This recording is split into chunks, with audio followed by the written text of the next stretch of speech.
Ẹ̀fọ́lẹ̀ tá bá ti lọ tá ti dé àwọn náà máa ṣé gbogbo akáwọn nígbà làwọn interested à. Yes. You are interested à. 100 sure. No landlord, no wahala. Nǹkan tó ṣẹlẹ̀ ni pé gbogbo abáyà gbé ìka ìdí àgbẹ̀. Oh, forget about that. If it is money, ẹ má worry, a máa jayé fúnra wa. Gbogbo ìdẹ́ ní mọ́tò bí a kàn lè rí epo síbẹ̀ ó kàn tó wa lọ. It's true. Oh yeah, are you Okay, wàá fún everything àbí. Ẹ̀wọ̀n kan ló ṣẹlẹ̀ tó bá 7:30 àbí 8 o'clock láàárọ̀. Tomorrow morning. Ẹ jẹ́ kí gbogbo aká pàdé lọ́dọ̀ gbogbo yìí. Ló ti yé yín bẹ́ẹ̀.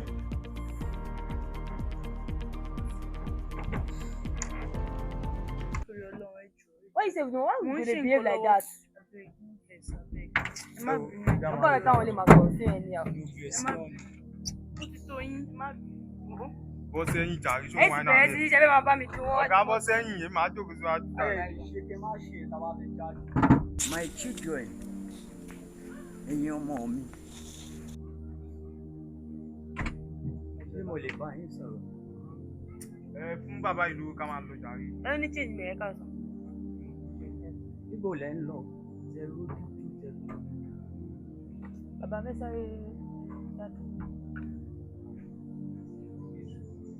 Tí máa fi ẹnu mi kí obì fún yín. Ẹ má jẹ́ ẹ̀. Àmọ́ tí n bá fi bá yín sọ̀rọ̀, àwọn mi kẹ́ gbọ́, kẹ́dẹ̀ gbà. Torí àbọ̀ ọ̀rọ̀ là ń sọ fọ́mọlúwàbí. Tó bá dénú ẹ̀, á dòdìdì.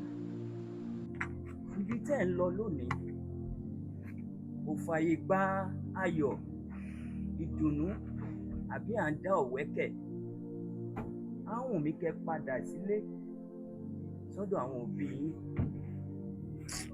Kí ni bàbá yìí sọ yìí náà, ẹ̀yin guys? Kí ni gbogbo eléyìí náà? Kí ni gbogbo trash yìí náà? Guys, calm down. Ìmọ̀ ní kíkà gbogbo tí bàbá yìí sọ, àgbàlagbà ni wọ́n, tí wọ́n bá dé lè rí, kò possible kó máa sọ̀rọ̀ náà. Àgbàlagbà kí ni? Tó bá ti rí pé àwọn ọmọ tó ń bọ̀ ń sìn, tó bá ti fẹ́ máa ṣoríire, wọ́n ṣe máa ń wá, wọ́n máa ń condemn kíní wa ilé. Guys, calm down. Ẹ ká wọlé ká máa lọ jọ. Ẹ ṣàwí dé máa tó wà lẹ́sẹ̀ tó máa ń ná ìsìn. Oya, me I'm not going, you know. Bóyá máa tẹ̀lé bàbá. Wọlé fún mi jáde. So you guys will live in here. Ẹ máa fi mí lẹ̀ síbí báyìí. À ń lọ. Ẹ máa fi mí lẹ̀. Ẹjọ́ yín kọ́, kò sí wàhálà, ó yá náà, it's fine.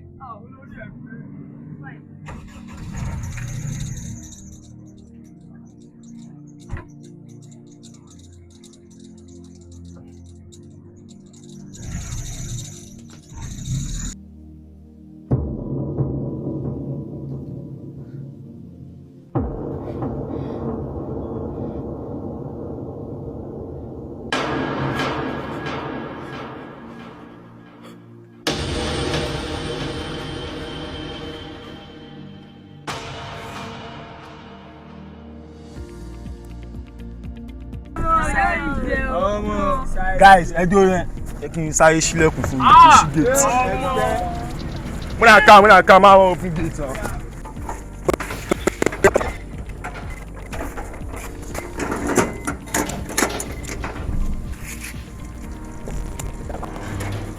Oya. Wọlé. Enter.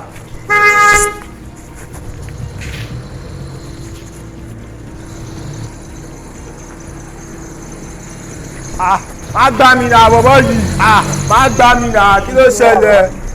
Hey guys, pull up. Calm down. Wait, follow the space. You gotta enjoy it. This place wey expensive was okay. This is where I'm talking about. This is the apartment I'm talking about. I trust. Deliver my God. No landlord. No wahala. Do you know, guys? Do you know what is going on now? So let's go inside and ask more. No, carry your bag. Wow. Wow. Don't you love what you see? Wow. I told you guys now. I love what I'm saying. I'm going to give you the best. I told you now. Guys. What happened? Don't you see what just happened now? What is it? Jojo showdown. Myself is gay. I know they tell you. Why they do like this? Shout they do. I know you guys do not trust me, but no problem. They do like say you small. Guys. Do you know what? Ká fi yẹn lẹ̀. Ká gbé bag wa. Ká mú nǹkan mú náà. Ọmọ, wàhálà ìmú tí mo tẹ́ ní 2 kilo yìí. Wow, celeb yẹn o. Ajoke celeb. Na 100 ni. Omo expensive the bad guy. I didn't know say location dey here like this. Ola, I don tell you now. I don dey tell you say, you know this kind of apartment wey I dey carry for you. Why I dey carry give all of una like this? Wey we dey carry dey, everybody dey mingle together. I get one wey be say pass this one go sell. No, I trust you, but it's dey calm. It's dey calm. Ọlọ́run ti máa rojọ́ jù náà, ẹnu ẹ máa ń wọ ọ̀rọ̀. No, I don't even tire myself. Hey, well, guys, share the book. What is it? She be follow back. I said to God, I miss my boyfriend. Mo dẹ̀ sọ fún ẹ ńgbà yẹn o. Mo sọ fún ẹ ńgbà yẹn. Mo ti sọ fún yín nínú gbogbo ìbò sẹ́ńtẹ̀ sínsẹ̀t mi wọ́n lé ṣàwọ̀ tí ìlú 1 million ọ̀yà.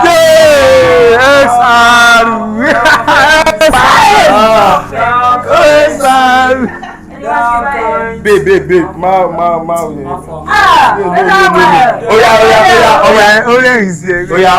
Oya, let me boss everything now. I will tell you say no be by extra rule, na account balance. Oya, mo check am. Oya, you know wetin? Oya, tonight we are flexing up tonight. All biz on me, Oya. All biz on me. All biz on me. Expect. What the hell you spend? I tell you say I go drop one. Come Make those like Sara mo ṣe é sẹ́. Owó títọ̀ kí la ń sọ̀rọ̀ yìí. Oya, ẹ kà kẹ́ isi lálẹ́ yìí. Oya, ẹ kà tẹ́ isi lálẹ́ yìí. Bàbá yín mú ṣáà mọ̀ pé lè Kò sí wàhálà náà. Tó bá jẹ́ yẹn ni, Oya, ìwọ.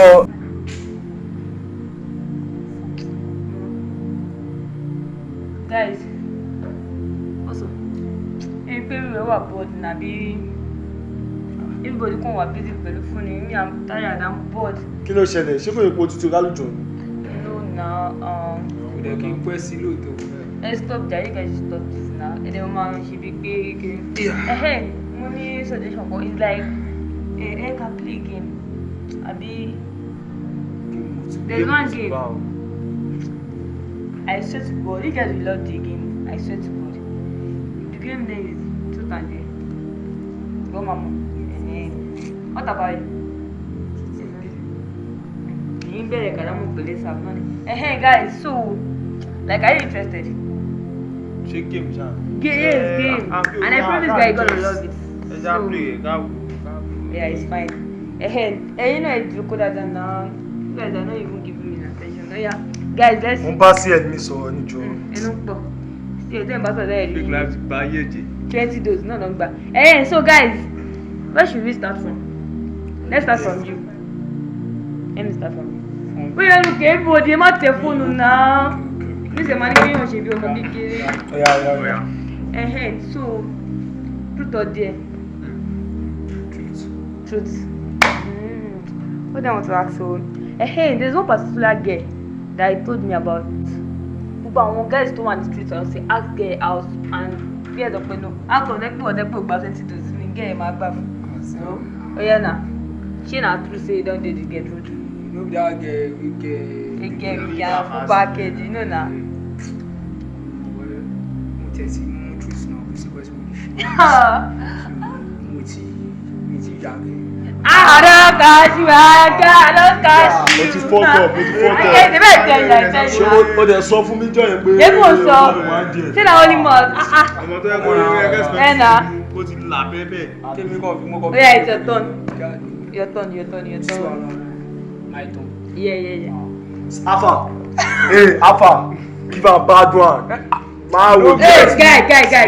Don't start. Bad one. Don't start. Don't dey put mouth for my mama tower. I don't like That kind it. thing. As man Mo wé máa lọ báyìí.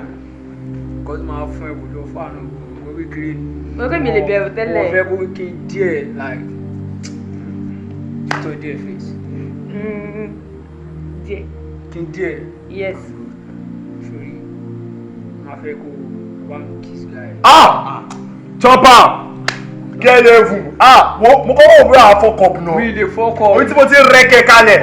Calm down. You say na you dey go choose before. Ó yá kò lè ṣe. Mo máa ṣe because step with guy tó ń lọ ṣàwọn lẹ́ni kiss me tẹ̀lé kiss ẹ̀ go for me. Ní ìṣẹ́ àbí sàn. This one fit better pass na. This one wey dey use na see this one nice na. Mo máa ṣe na this one like guy. Ṣáà òkè this one. Calm down. Wọ́n náà calm down kí ló ṣe. Ṣé kò tó máa ṣe ní? My guy, make it real. This game àbí kò mọ títa mú kù yìí. No, ẹ kọ́kọ́ mi kú níbi akọ. No, I cannot drink it. Ó yá. Calm down. Ọlọ́ máa yẹ sí náà nìyẹn. Ó yá. You are the one that start the game. One. Ní sùúrù, a máa ń rush na. Kí ni tí? Ó yá na. Wàá mọ̀ tí o. 1, 2, 3. Ó ti tó. Ó ti dùn mọ́ ọ náà. Ó ti wà ókè. Má fi ẹ̀ka kámẹ́rà mi jàre rẹ̀. Bí ẹ. Ọmọ kan tí mo lò. Ẹnu pọ̀. Ó yá, who is next? Àwọn ni. My turn. My turn. O ti dáhùn lórí. Ẹ mọ̀ kí bébí ṣe wà báyìí. Me, I don't like doing trash na. I don't like rubbish. I love big bull. So, Folake, stand up and give us 360 and just do twerking for us now. Twerk for our car. Check your body. Check your body.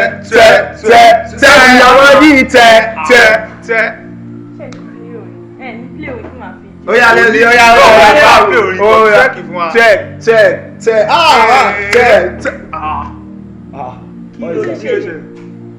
it's number 2. Yeah, check your body. Guys. What is going on? Maybe it's Nepa. Nepa is not my But so that I turn out, why is the night doing like this?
We go party tonight. After this party, we are going to club. We are going to flex that. Go there Ola, what's going on now?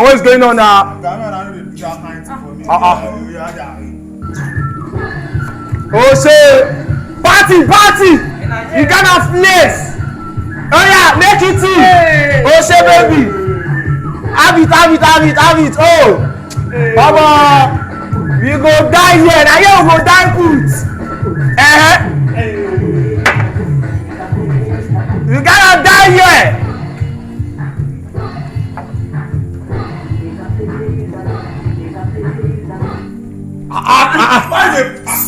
I go fight you.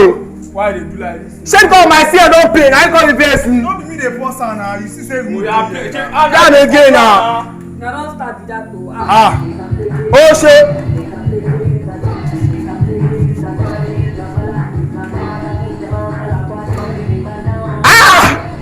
Hey. I don't even forget that.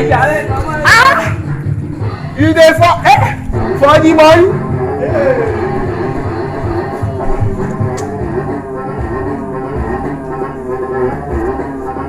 Oh say you gonna flex tonight.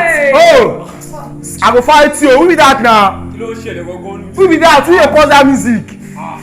Guys, if you wanna press this mood again, I'll be far for now. Be the man. Who dey control am?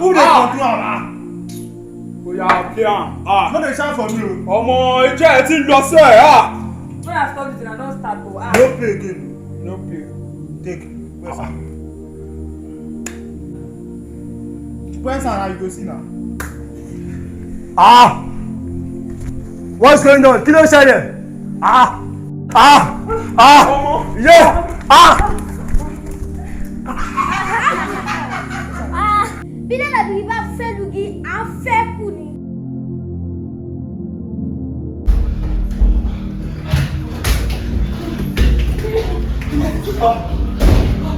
What is going on?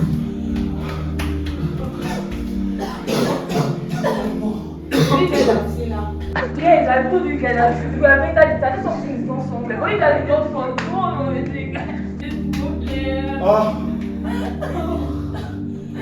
You know that you two, you are so serious sometimes. That's why. I know what I'm saying, but you don't trust me. Guys, what you are doing. Guys, kí la fẹ́ ṣe báyìí tó?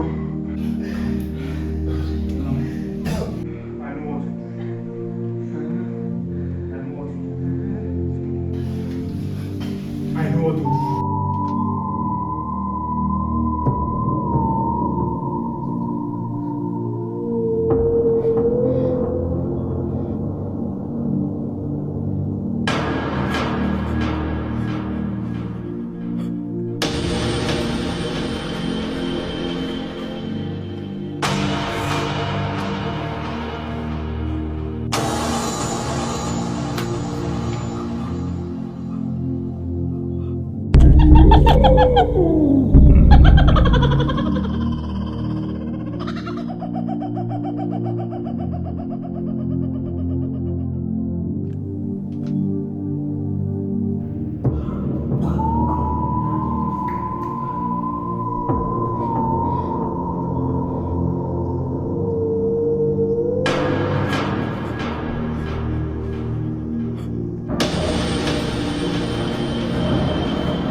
Guys, open the door now. Open the door, please. The door is not opening now. Open it now.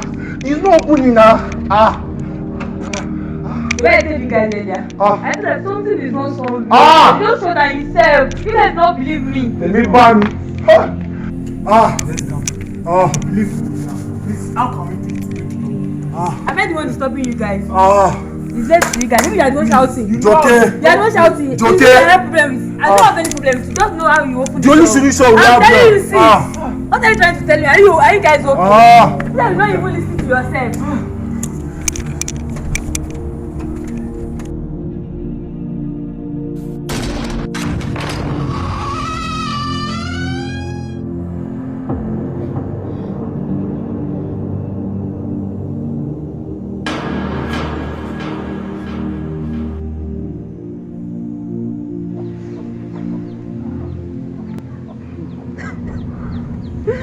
My children,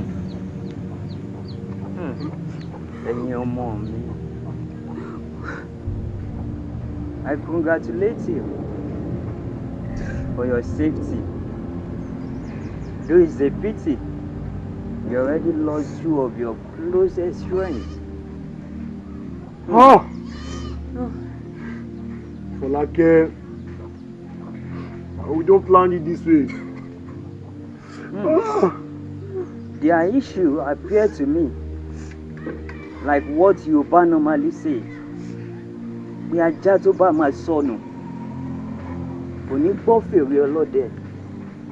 And I want you guys from onset. Kò sí bí ọmọdé ṣe lè ní aṣọ tó kò lè lákìísà bí àgbà. Oh, Baba, but we think it's just normal thing now. Nígbà tá lọ day school, lèmi àtàwọn friend mi fi ní ká wá apartment kan láti celebrate pẹ̀lú ara wa. I don't know it's going to end this way. I understand you, my son. There's nothing bad in having fun. But everything is bad when someone chooses to disobey another. Ohun tí àgbàlagbà bá rí lórí ìjókòó, tọmọdé bá gorí àjà, kò lè rí. Bàbá, a dúpẹ́ lọ́wọ́ yín gan. Tí ò bá ń sọ lẹ́yìn ní àbá ti kú sínú ilé ẹ̀mẹ́. Ẹni ẹ̀wẹ̀ wo Fọlákẹ́ rẹ̀ wo John, they are gone. Bàbá, mo dúpẹ́ lọ́wọ́ yín gan, ẹ ṣé gan o. Let's be going to God. Yes, my daughter. Can I ask some question? I want to ask you that can you explain about what is going on in that house, because now all of us are confused. My daughter, you have asked a sensible question. Yorùbá dẹ̀ sọ pé ẹni tó béèrè ọ̀rọ̀ ló ń fẹ́ díẹ̀ gbọ́. I will explain. Ayé gùn, ayé jìn, ayé sì pégbá. Ayé lohun tá dàálẹ̀, tá ṣàṣàṣà tí ò yé ni. And concerning the question you asked on the demon and the strange move in that room, the demons in that room are very strong, powerful. They are the demon that the English called the Poltergeist demon. That is, the noisy demons. Àwọn àǹjọ̀ní aláriwo ni. Wọ́n kórìíra ohunkóhun tó jẹ mọ́ ariwo. And that was the reason that has been a calamity in that house. We have different types of demons. Àwọn tó kórìíra igbe. Àwọn tó kórìíra ayọ̀, ìdùnnú àti à ń ṣe àjọyọ̀. Irú wọn lẹ bá pàdé nínú ilé náà. Can you now see that is very deep? And I know you may like to ask that what is the genesis of that house? Many years ago, there was a rich man, wealthy and powerful man, that bought that land. But it's a pity, he bought the territory of these noisy demons. And since that time, kò sí ẹ̀dá alààyè kankan tó ń gbénú ilé náà. Níwọ̀n ìgbà tó bá ti ṣe àjọyọ̀, tí wọ́n pariwo, àbọ̀ ṣe ohun ìdùnnú tí wọn ò ní farapa.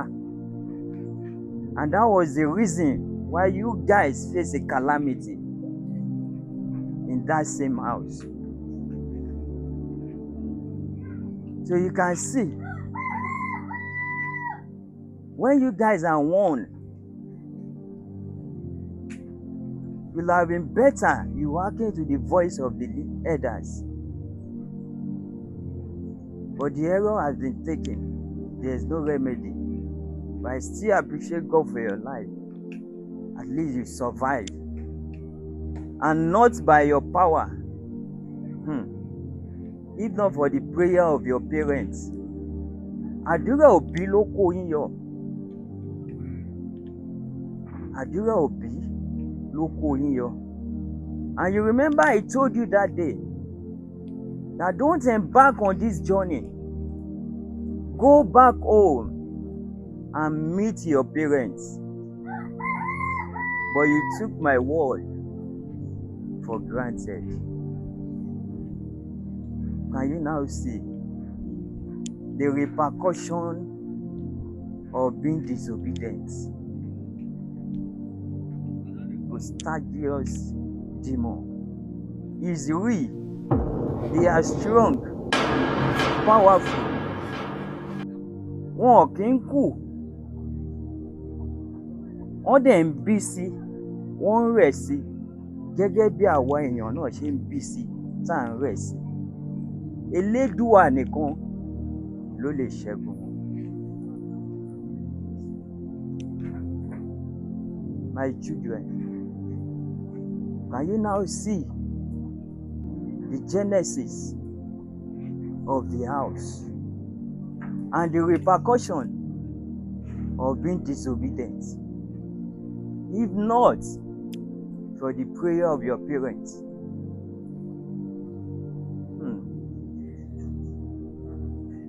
And I know is always a late comer.